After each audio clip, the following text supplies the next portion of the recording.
Elara never imagined that the person meant to protect her would be the one to betray her first.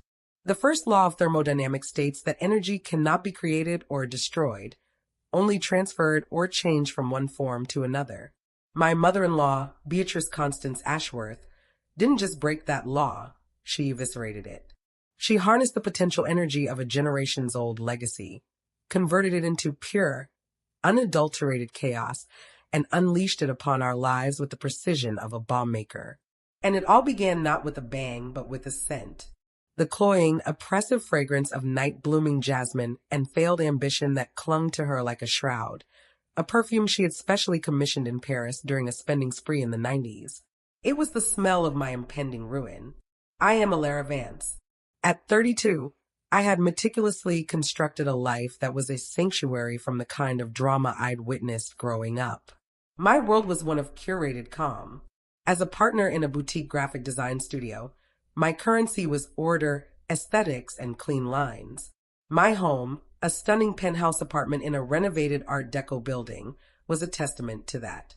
It was all sharp angles, floor-to-ceiling windows that bathed every surface in ethereal light, and a serene, minimalist palette of dove gray and white. It was my fortress of solitude. My husband, Julian, 34, was the brilliant, steady anchor in this beautiful world. An architect of some renown, he designed buildings that were meant to withstand centuries, structures that spoke of resilience and grace against the elements. I thought we were invincible. I was a fool. The Ashworth name was less a family and more a local institution in our coastal city of Seabrook. Their history was woven into the very fabric of the place. The Ashworth Library, the Ashworth Wing at the Museum of Fine Arts, the Ashworth Plaza. They were old money, the kind that whispered rather than shouted. But the whispers had grown dark over the years. The fortune, a vast and seemingly bottomless well, had been systematically drained not by market crashes or bad investments, but by Beatrice's pathological addiction. It wasn't to gambling in the traditional sense. It was far more pernicious, more socially acceptable. It was a ravenous, insatiable need to acquire, to possess beauty, to fill a bottomless void within her with objects d'art. It began innocuously enough with an obsession for Meissen porcelain, escalated to competing for rare first editions at Sotheby's, and finally metastasized into a full-blown, life-consuming mania for masterpieces, their authenticity always a secondary concern to the thrill of the chase. Julian's father, Charles Ashworth, wasn't just a man who left a difficult marriage. He was a phantom, a man who had vanished so completely it was as if he'd been erased. The truth, which Julian confessed to me in fractured pieces during late, wine-soaked nights early in our relationship, was more devastating than any fiction. Charles, a celebrated architect himself, had discovered that Beatrice had consigned his entire life's work, a portfolio of historic, irreplaceable blueprints and designs for buildings that were now national landmarks, to a private, discreet auction house in Zurich. She needed the capital to secure a sketch dubiously attributed to Modigliani. She had looked him in the eye and told him the portfolio was at a specialist restorer in Italy. The betrayal was so profound, so intimate, that it didn't just end their marriage, it vaporized it. He left one night with a single suitcase, leaving behind every photograph, every memento, even his favorite fountain pen. He became a ghost, and in his place, he left a 12-year-old boy who now had to become the man of the house, the keeper of his mother's secrets, and the guardian of a crumbling empire. Julian's childhood was a masterclass in genteel survival.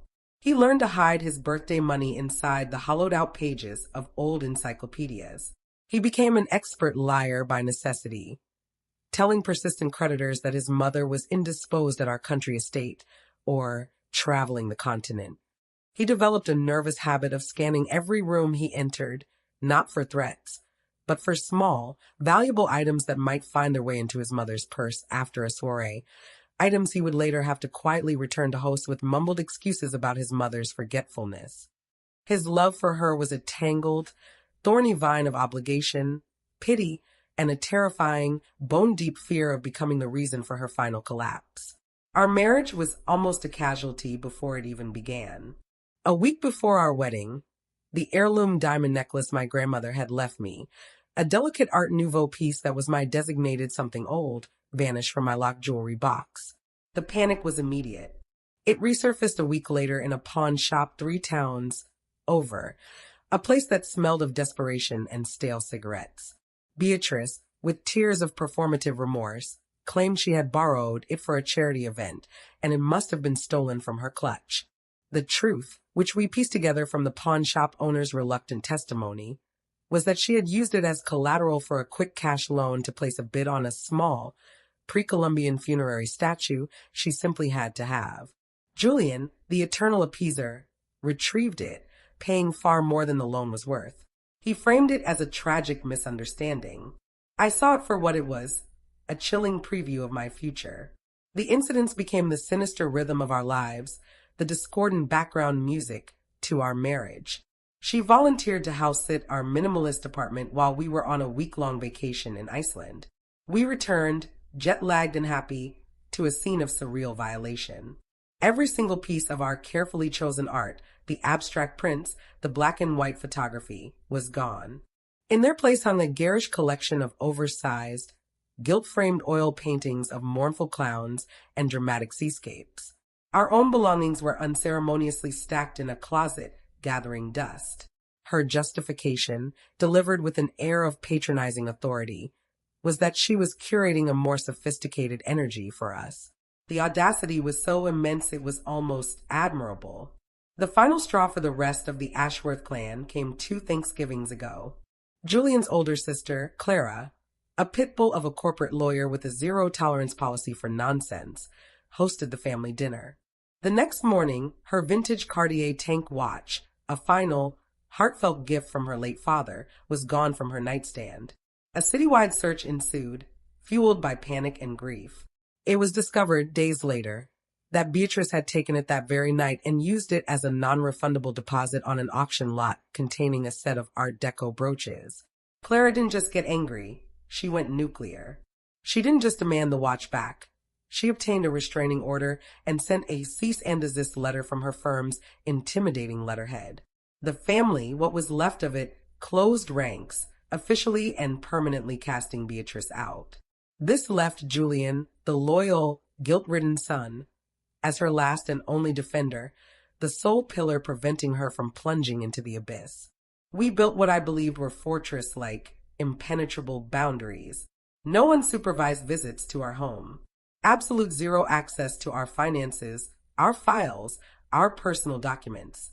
We tried interventions with soft-spoken therapists who spoke of compulsive behaviors.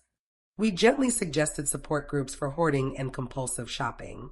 She would sit through these sessions, a vision of wounded dignity, her back ramrod straight, her hands, adorned with rings she could no longer afford to insure, clenched in her lap. "I am a collector," she would correct them, her voice dripping with condescension. "A patron of the arts. I don't have a problem. I have an eye, a calling. The right piece will not only secure our family's future, but will cement our legacy forever." It was a spectacular, terrifying delusion, a magical thinking so potent it had its own gravitational pull. Then, a month ago, she detonated the bomb that would shatter everything. With a single flourish-filled signature on a stack of documents, she sold Ashworth Manor, the sprawling, historic cliffside estate that had been the family's anchor for over a century. The one true, tangible thing left. She claimed the upkeep was a suffocating burden, that she was liberating herself from the ghosts of the past to embrace a more bohemian future. We later learned, through a horrified real estate agent who had been a family friend, that she'd sold it for a shockingly low $2.3 million to a slick hotel developer who planned to turn the hallowed halls into a minimalist boutique resort for influencers. She had been swindled, of course, but she was too desperate for liquid capital to care. The money lasted 6 weeks. She didn't go to casinos, she embarked on a whirlwind, global treasure hunt that was the stuff of tragic legend. Private viewing rooms in London's Mayfair, shadowy backroom dealers in Geneva's free ports, encrypted online black market art forums operated out of dubious tax havens. She spent it all on a frenzied, manic spree of acquisitions, a forged Modigliani that was a passable imitation, a stolen Etruscan vase that immediately attracted the attention of Interpol, a collection of rare 16th century nautical maps that turn out to be brilliant, early 20th century reproductions. She was the ultimate mark, the perfect pigeon. Her desperation was a scent that every cultural predator on the planet could smell. She returned to Seabrook not with a fortune, but with a single Louis Vuitton trunk full of worthless, often illicit, junk and a tidal wave of debts owed to very serious, very impatient men. Homeless, penniless, and with every bridge not just burned but the very ground beneath them salted, she turned her jasmine-scented attention to us. She appeared at our apartment door unannounced, no longer the imposing, imperious matriarch, but a shrunken, desperate figure playing a role she thought would garner sympathy. The performance was Oscar-worthy.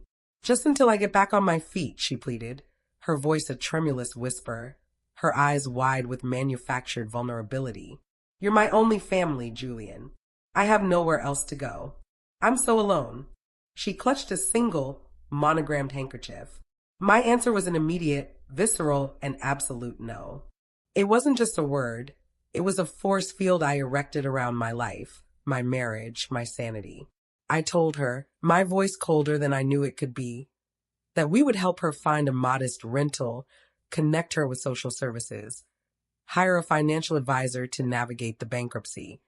Anything but let her cross our threshold. I turned to Julian, my eyes begging him to see reason, and I listed the evidence like a prosecutor delivering a closing argument. The watch, the art, the necklace, the lifetime of lies, the stolen blueprints that broke his father.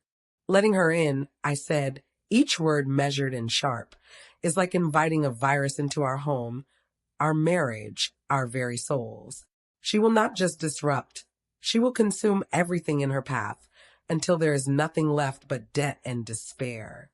He fought me. Hard. The little boy who hid his savings from his mother took over the body of the man I loved. "She's my mother, Elara," he said, his voice cracking. "My flesh and blood. She has nowhere. She's all I have left of my family, of my history." He pleaded, he bargained, he promised a list of draconian, unenforceable rules, daily check-ins, monitoring all her internet use, confiscating her phone, zero tolerance for any infraction. He was negotiating with a Category 5 hurricane, promising it wouldn't flood the city if it just agreed to follow a set of guidelines. I stood my ground, my back pressed against the cool, clean lines of the door to the life we'd built together, a life that was suddenly hanging in the balance. "If you move her in against my will," I said, my voice low and terrifyingly calm, a stark contrast to the storm raging inside me, "it will be the ultimate betrayal of our marriage. It will be a choice, and I will not live under the same roof as her. I will not." He looked at me, then not as his wife, but as a stranger, a foreign agent of cruelty he suddenly didn't recognize.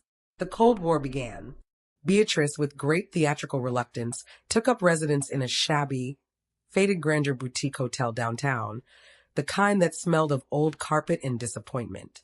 And I knew, with a sinking certainty that turned my stomach to ice, that Julian was secretly footing the bill, siphoning money from our joint account, from his personal savings, to fund her exile. She played the victim with the skill of a seasoned operatic diva, calling him daily with tales of her profound misery, her crushing loneliness, how the new money in town looked down on her. She was a master manipulator, a virtuoso of guilt, and he was her captivated, heartbroken, and utterly guilt-ridden audience. Then, yesterday, the other shoe dropped. I came home from my studio, tired but content, my mind filled with layouts and color palettes. I slid my key, the key to my sanctuary, into the lock of our apartment door. It didn't turn. A cold jolt of confusion, then a primal spike of panic shot through me. I tried again, jiggling it. Nothing. The metal felt foreign, resistant. My heart began a frantic, hammering drumbeat against my ribs. I buzzed the intercom, a visitor pleading for entry at my own home. After a moment too long, Beatrice's voice, smooth and sickly sweet as poison honey, answered. "Elara, darling, one moment. These new locks are just a tad stiff." The door clicked open from the inside. She stood there, beaming, a set of 3 shiny new gold keys dangling triumphantly from her finger. Julian and I decided the old locks were a terrible security risk, she announced, as if unveiling a new sculpture in the plaza that bore her name. With all my valuable pieces now residing here, we simply couldn't be too careful. I've had them all changed. For our protection. I pushed past her, my blood roaring in my ears. Her luggage, not just suitcases, but hat boxes, portfolios, and a locked metal case that looked like it could contain state secrets, was stacked in the hallway like a barricade. She had already moved her things into the guest room. I could see her monogrammed silks spilling out of a wardrobe, her collection of perfumes littering the dresser that once held our spare linens. My home, my sanctuary of clean lines, calm, and light, had been violated, invaded, colonized. The scent of jasmine was everywhere, a toxic, suffocating fog. Julian arrived home 20 minutes later, his face a pathetic canvas of guilt, shame, and defensive resolve. She had nowhere else to go, Elara, he blurted out before I could even speak, his voice a desperate, whining plea. The hotel evicted her. She was literally on the street. What was I supposed to do? Let her sleep on a park bench. She's my mother. His eyes were wild, begging me to understand the impossible position she had put him in. You were supposed to talk to me. I screamed, the force of it tearing from my throat, shaking my entire body. You were supposed to come to me, your wife, and we were supposed to figure out a solution together. You were supposed to respect that this is my home too. You changed the fucking locks on me, Julian. You locked me out of my own home. The words echoed in the high-ceilinged foyer, a testament to his betrayal. He tried to defend the indefensible, his arguments crumbling as soon as they left his mouth. He muttered about a string of alleged neighborhood break-ins, a complete and utter lie. Our building was a fortress, and how Beatrice, in her infinite misguided generosity, was just trying to help secure our collective assets. He'd even, he claimed, drawn up a ridiculous, naive contract. With her, she would pay a nominal rent as soon as she gets on her feet, abide by a strict 8 p.m. curfew, and seek weekly counseling. He presented this piece of paper as if it were a peace treaty. I laughed, a harsh, broken sound that seemed to startle even me. He was bargaining with a hurricane, promising it wouldn't blow the house down if it just signed a piece of paper. The fight that followed was apocalyptic, a raw, screaming match that stripped away every pretense of civility we had left. I told him he had made his choice. In that one act of profound cowardice, he had chosen his mother, a proven liar and a thief, over his wife. I told him I would not live like this, a prisoner in my own home, forced to breathe the air of her manipulation and his devastating betrayal. I finally turned and retreated to our bedroom, my bedroom, and slammed the door, twisting the lock. But the click of the new, unfamiliar mechanism felt like a mockery. The old locks, the ones that had made me feel safe, were gone. Nothing was mine anymore, not even the lock on my own door. This morning, the tension in the apartment is a thick, palpable fog, heavier and more oppressive than the sea mist that rolled in from the bay. Beatrice is in my kitchen, puttering around, making tea in my favorite bone china cups, as if she's the lady of the manor finally returned to her rightful place after a long journey. Julian is tiptoeing around, a ghost in his own life, a stranger dressed in my husband's clothes. He's trying to act normal, to perform the rituals of our mourning, asking me in a hushed, pathetic tone if I'd like some coffee. I cannot even bring myself to look at him. The man I loved, the architect of my happiness, is gone. In his place is a hollowed-out boy beholden to a ghost, chained to a sinking ship by bonds of guilt I will never understand. I am trapped. The first law of my personal thermodynamics has been irrevocably rewritten. The potential energy of our love has been destroyed, converted into a cold, hard, and terrifyingly calm resolve. The transfer is complete. I have already called my parents, my voice steady as I outline the facts of the siege. I have already looked up the number of the most ruthless, pitiless divorce attorney in the city, a woman known for taking apart wealthy families with surgical precision. The life I built, the man I loved, is being dismantled before my eyes, artifact by stolen artifact, lie by lie, lock by changed lock. I am standing on the edge of a cliff, the winds of consequence whipping around me, and the choice is no longer his to make. It's mine. Do I stay and fight for a man who no longer exists, trying to reclaim a fortress that has already been breached? Or do I turn my back on the ruins of the Ashworth family, on the gilded cage of their legacy, and save the one thing I have left, myself? The scent of jasmine is so strong it's making me nauseous. It's no longer just the smell of her, it's the smell of the end of my marriage and the beginning of my fight.